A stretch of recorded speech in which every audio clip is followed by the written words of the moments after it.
Sorry about that, my computer definitely had a little glitch here.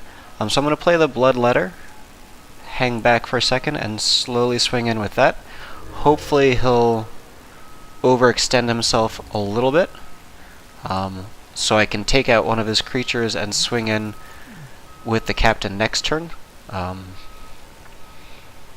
If he's able to, if he decides to attack with, say, the Prosperous Pirates without playing something else, I could take out the Tormentor and create a token. Looks like he's just going to play more defensive creatures, though.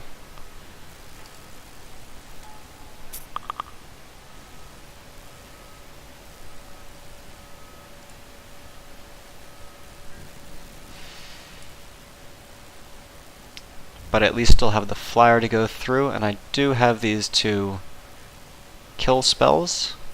And he does decide to go in with the Prosperous Pirate, which makes sense, which is going to go unblocked for now.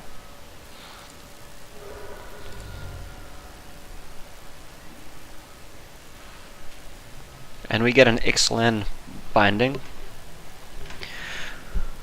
which is definitely nice to see for what we're trying to do. So let's swing in with the flyer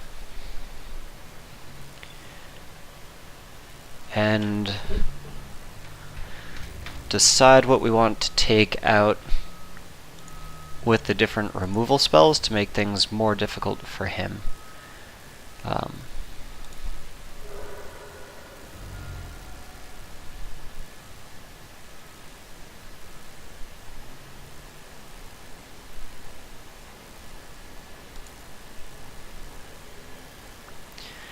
So I'm probably going to vanquish the weak on his pirates when he attacks in with it.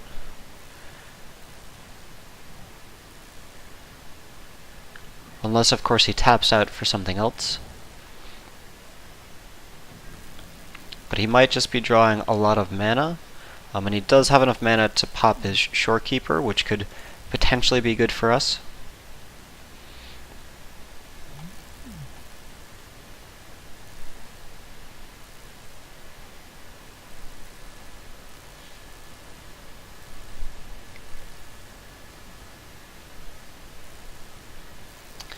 My hope is that he does not have a bounce spell to save his creature, which would also cause him to gain more treasure.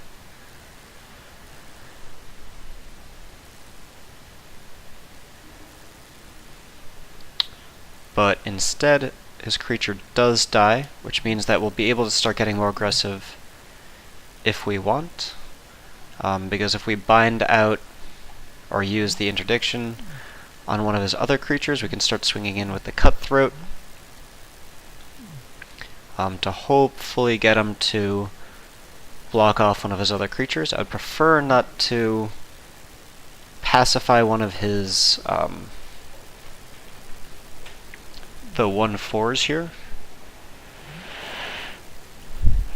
And let's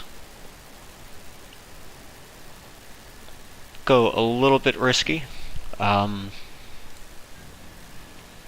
Maybe we'll end up burning ourselves too much, but I think playing the Ruin Raider here could be good.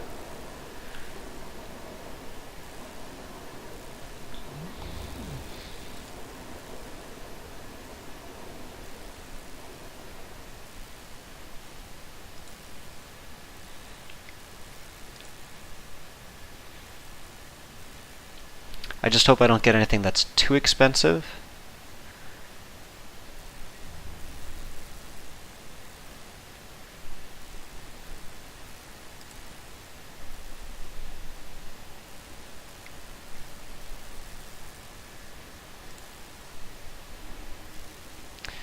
That's definitely a bummer. And he was definitely going to play that on some of our other creatures here. But we still get the raid trigger since we did attack. Land is totally fine for us to get. Since that just gets us a little bit further along to use something like the Pious Interdiction for what we need or want to do. I still think tapping out the Sailor of the Means will be good, and then swinging in with everything. He might end up blocking the Ruin Raider, which is totally fine. I'm guessing he's looking for the raid trigger, or he has the Cutthroat Pirate as well.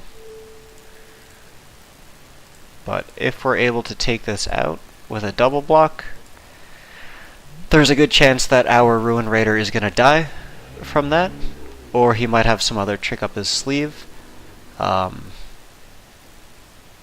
I don't think there's too many spells that'll make it so that way he can save his creature.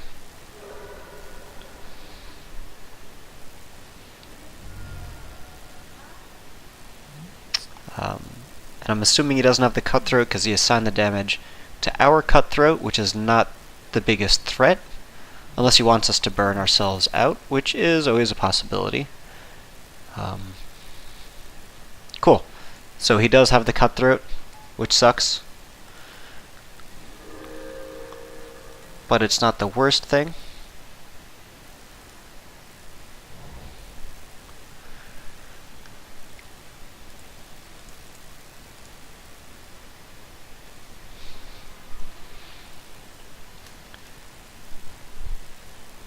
So I'm not going to attack into any of his creatures this turn.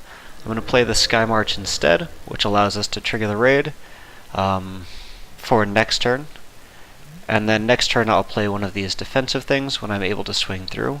He'll probably attack with the Cutthroat, hopefully, which will mean that we can tap down or pacify his Tormentor, which will allow us to get in with the Fleet Captain to start getting some tokens. I know I've been saying that all game, but we have a higher chance of being able to do that if he swings in with that.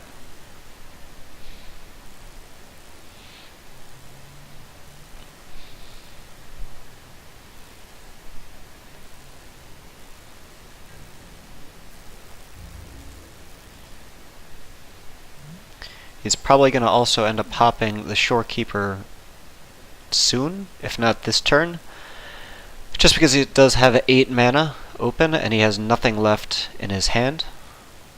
So it'd be a little bit foolish for him not to do that. And he goes in with the full swing, which makes things a little bit easier for us, which means that later on we can use the Pious on his Cutthroat to take that off the board.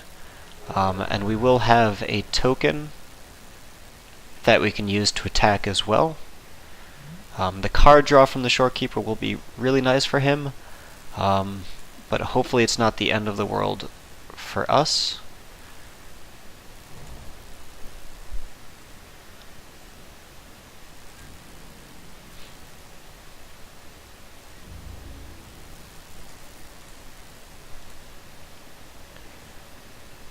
So let's swing with the team.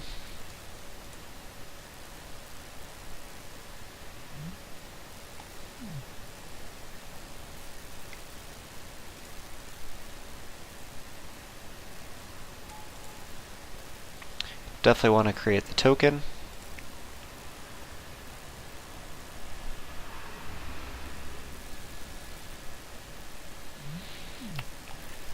Of course he blocks the Ruin Raider, which makes sense.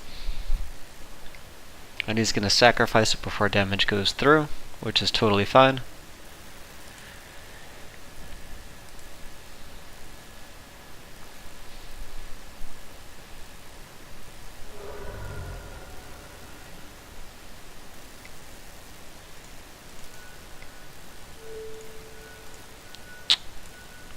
Let's play the Pious on him. Gaining 2 life will be nice. And let's see what we pick up from the Ruin Raider. Hopefully nothing that kills us too quickly. The nice thing is we do have 7 mana, which means that I can cast anything in my deck. And we get a Swamp, which again, I'm happy with taking these off now, instead of another card that's going to cost us life. And it means that hopefully we just draw into a usable card instead. I do have Parlay of the Bones, which would be pretty cool right now because there are quite a few of creatures. That would be pretty nice to have. There might just be 5 or so. So that way it would be worthwhile.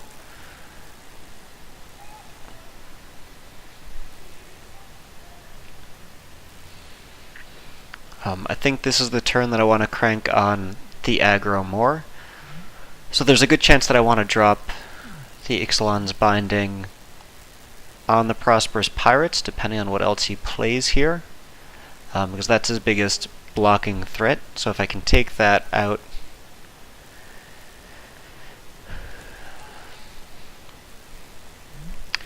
or I'm going to have to use it on his Jace.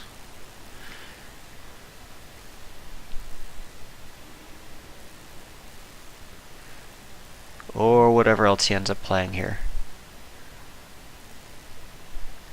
I'm not sure if he's going to go with the token, or if he's going to try to swing in, but I would definitely block whatever he's trying to swing in with. He's definitely put up more blockers than I would like to see, but I can still fly over his head, which is good. I'll be able to take out his Jace, which he might not be expecting.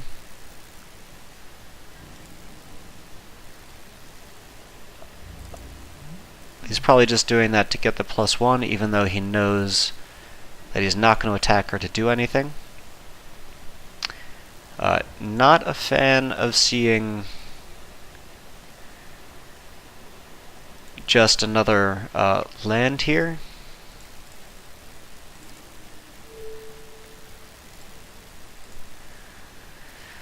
But I'm fine just taking out the Jace now for a little bit of that flavor win. And then I'm going to swing in with the Sky March, because I can't get past his 3-3 and his 3-4. It would have been nice to create another token. And we get more lands. Pretty interesting that we've not hit anything good with the Ruin Raider except for lands. Somehow it feels like even when running 17 lands with this deck that I'm running too many lands. But maybe my curve is low enough that I should think about playing 16 instead. Because I only have one 6-drop and one 7-drop. That is annoying.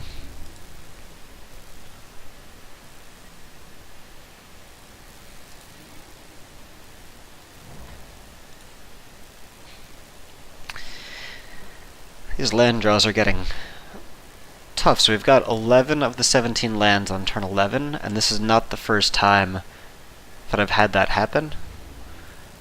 Maybe that's the correct amount of lands for this, but it seems a little mana floody to me.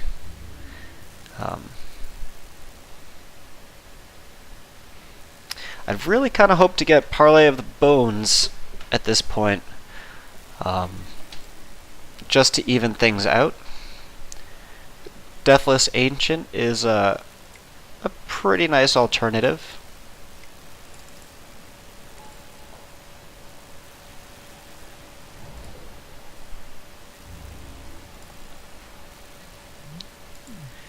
Sadly, I've got pirates instead of zombies on the board right now.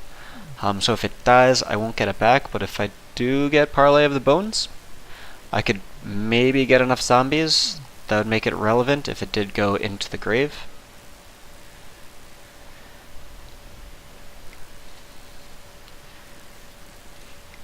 And since we're definitely grinding things out, I want to be mindful. Oof. That will be tough.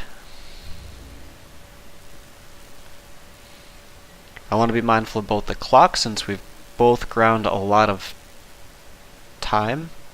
Oh, I thought I took out all the Explore cards. I guess I did not. Um,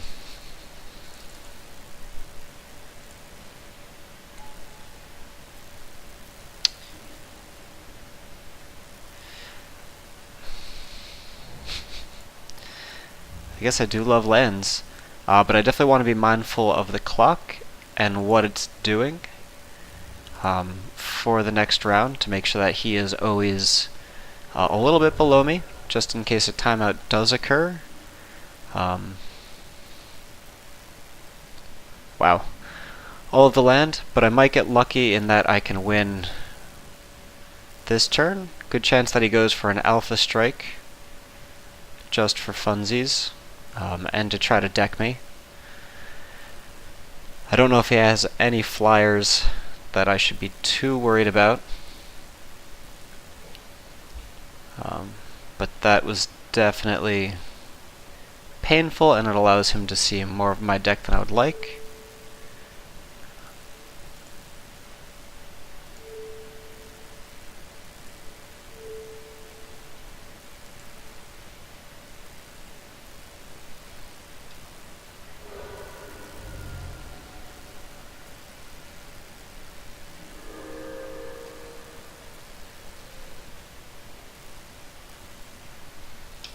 And I do win. He just wanted to see what else I had going on.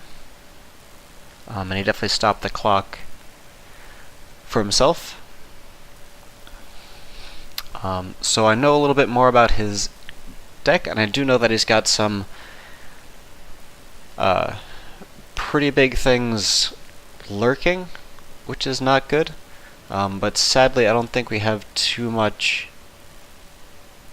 that we could side in. Maybe we swap something out for the looming Altasaur, just because that would block some of his bigger ground creatures, and hopefully we can just fly in. So I think I'll actually end up taking out the Cutthroat.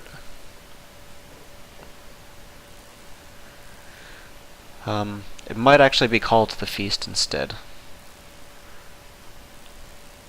So let's go with this and see what it gives us. The Altasaur is just to take care of some of those ground creatures, and hopefully we can fly over the top. The Deacon gets weaker, and the Bishop gets weaker without more vampires. So losing Call to the Feast is a bummer for that, but I think the looming Altasaur is going to be good against his 6/6, even though he could quickly deck me with that. And I might try to hold on to the Ixalan's Binding or the Pious Interdiction a little bit more for those, or in case I see the Jace. But it means that I might also try to be a little bit more aggressive this round than it was last time, just so that way I can keep things going. And I really should have just taken out the Sunrise Seeker instead of the Come to the Feast, because this isn't good in either of my strategies. So that was dumb on me, and this is a pretty rough hand. Hopefully I can survive. If not, I just want to make sure I'm playing faster than him as we keep grinding through in case this game goes to 3. Or this match goes to 3.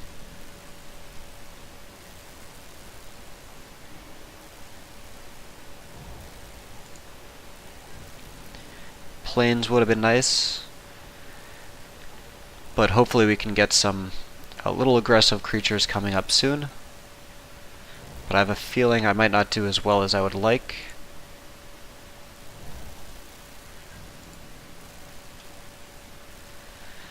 By smaller aggressive creatures, I mean something that I can support with my mana.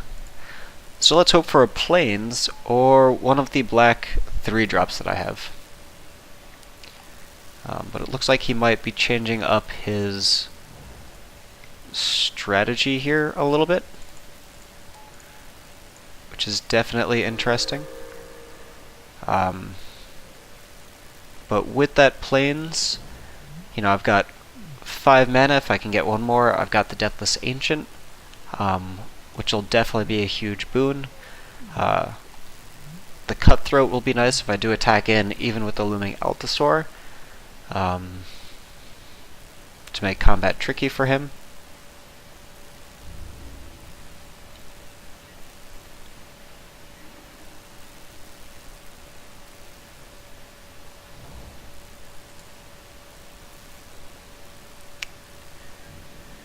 I do think that I want to go on the defensive here.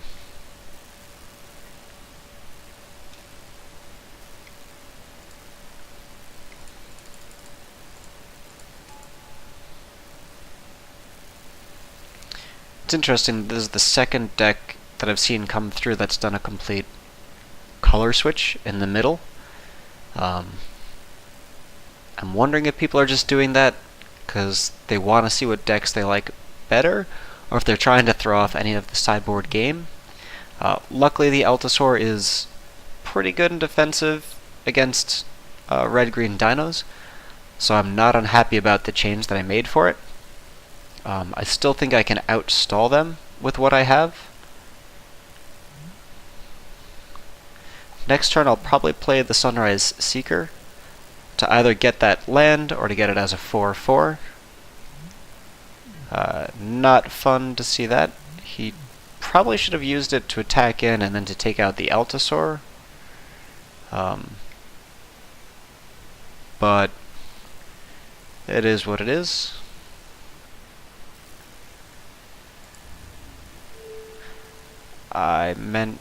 Cool. Still can block here. My computer's been a little bit laggier than I would like lately. Unless he's got Pounce to finish it off, which is a possibility.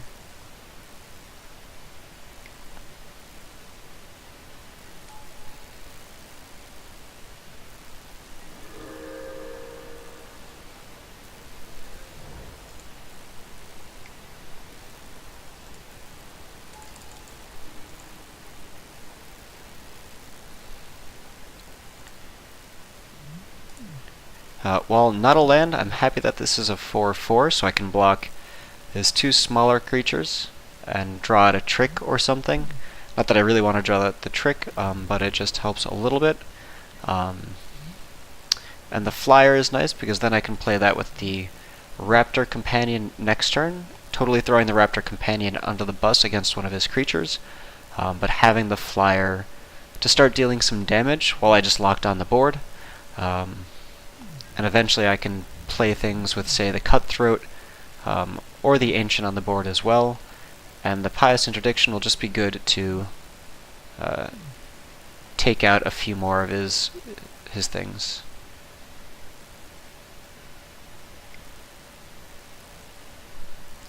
Cool. For a second I was definitely wondering why he was just attacking in with what he had.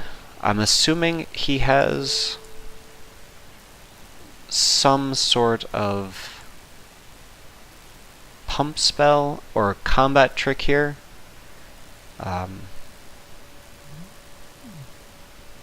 That's going to kill off the Seeker. I'm not sure what it is. It could be Pounce, which would make sense. Nope, it's going to be the first strike, which is fine. Again, he's not using that against the Altasaur. It is a bummer that we lose this. It sets us back a little bit in terms of mana, but he's pretty far out of his realm, and even next turn the Raptor and the Flyer can take out his creatures.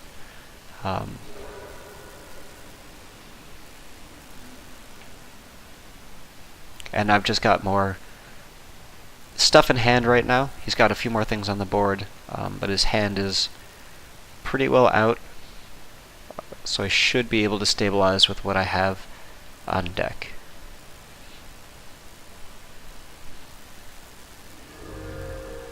Oh, and there's the Pounce. The Enrage trigger is pretty nice with that.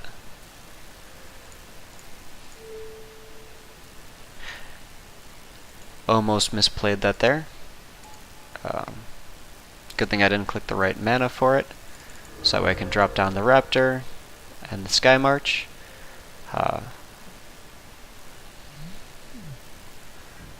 I'll probably just end up taking out the Thrash of Raptors, taking a lot of damage this turn. But that just is going to be what it'll be this time around.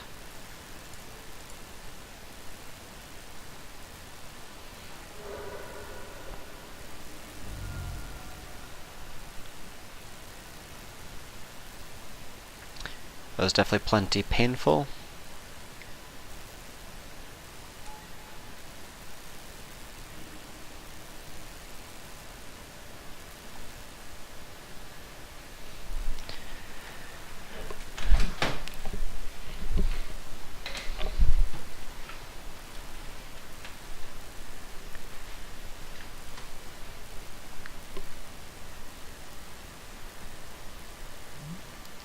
I think this turn I might block his Dagger Tooth. It is annoying. Well,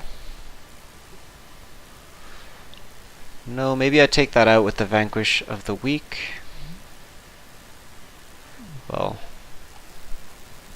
the blocking portion is definitely annoying for this.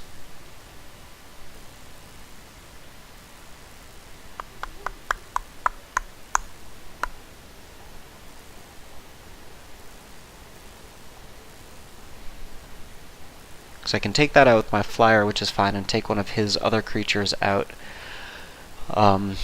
with one of the removal spells that I have in hand, which is what I might do.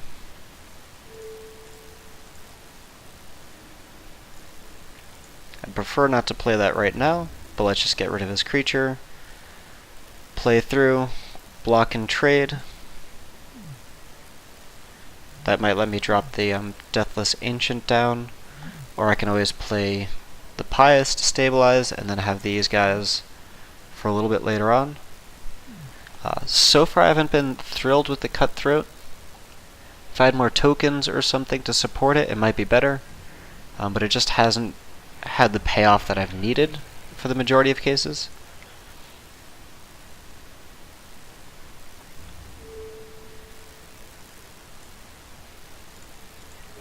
Good chance he has a pump spell here, and I've just given him life. Or it drops down, which is not bad at all for what we're trying to do.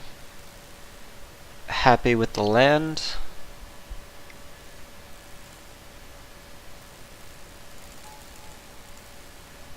Let's play the Ancient. Definitely, he might be able to bluff me easily by just attacking into this, which would be fine. I would rather not take the damage, but I will until I can play the Cutthroat, and then I could use that as my blocker while swinging in. It will mean that the Cutthroat trades, but that'll be what it is. Unless, of course, he just lets things pass. Which he does. Sadly, of course, I have to start also thwapping him over the head.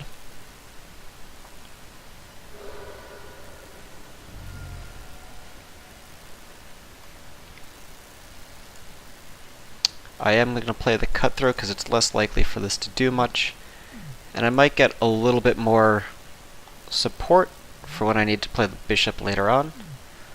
This turn, gonna block the Dagger Tooth again.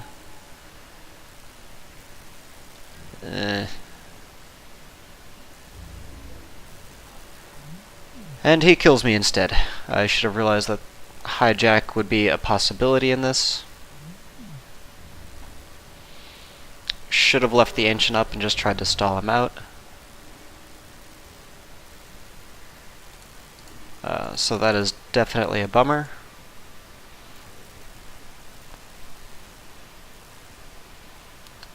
So let's take out the Cutthroat. Let's also take out the Seeker.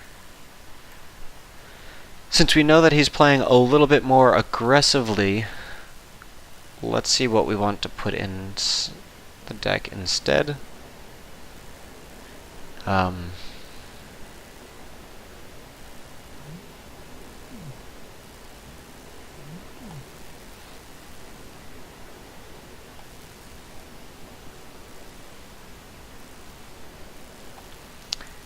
think playing the token cards will be beneficial to us.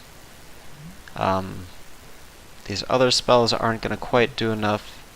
The Queen's Ancient is possible, but it's still too bloated, whereas these can throw up some blockers with lifelink early, and they do play well with the Vampire Zeal, and even the Slash of Talons if need be. So hopefully this just gets us a little bit closer to what we need. If anything, maybe they'll help us draw out the game. It's unlikely that we can get them to burn another 9 minutes compared to the slow round that we had first. But we can be hopeful.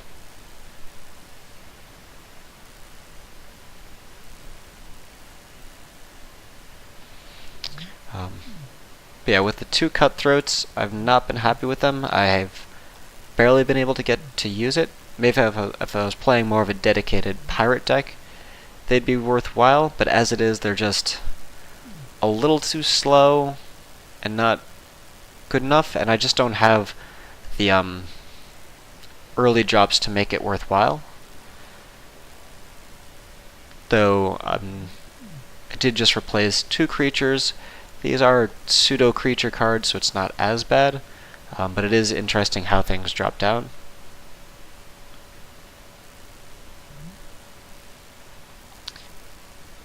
I kind of wish that I was able to play the Primal Amulet. I just don't think it's worth it because the cards that I have really should be played a little bit sooner, or I'm not going to be able to quite get 4 counters on it by the time it's going to be relevant for what we need. So it's just not where I need it to be. This hand looks okay. I'm happy enough with the 3-drop and the Vampire Zeal, and I do have the Slash of Talons. I can take things out early, and depending on how things go, the Boneyard Parley should be pretty nice, especially against a Dino deck. If he's still... Nope, he's switching back. Looks like he does not want to make up his mind.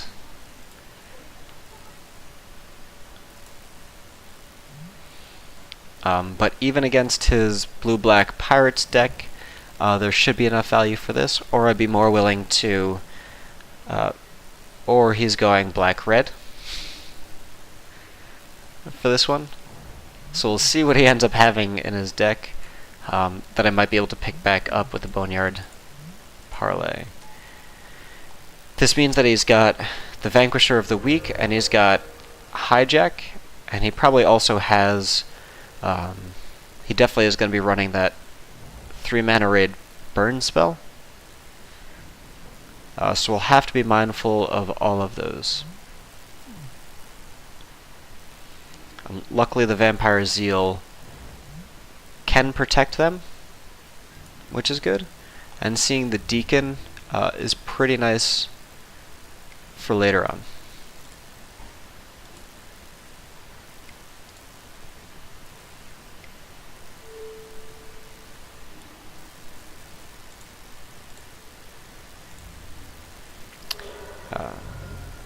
Happy with that, how that turned out.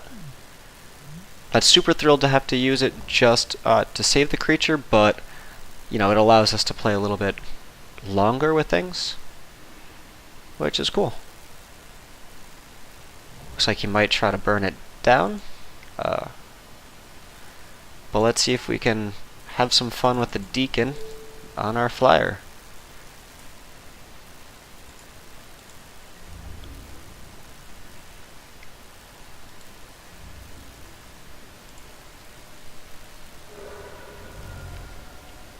I'm liking how aggressive we're able to play right now. And next turn I'll be able to get in for 7 damage. If we pop the Pious on something nice. We could even do Slash of Talons depending on what he plays next.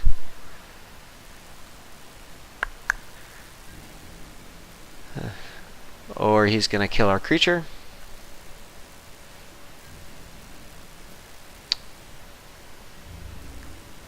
Would have been nice to have the other vampire with our bishop.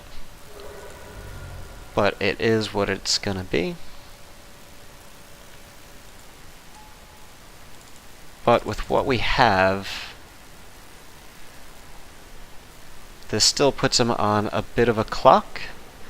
And if he does have a board wipe, if he's got Star of Extinction, and if we get 2 more mana, well, we'll just win. But if we got 2 more mana, it would be pretty sweet to bring back a whole lot of stuff of vampires with the bishop. So thanks for staying tuned. I look forward to having you guys watch a few more of these games, and if you saw something that I didn't do right that you'd really like to see me change, or just any sort of tips,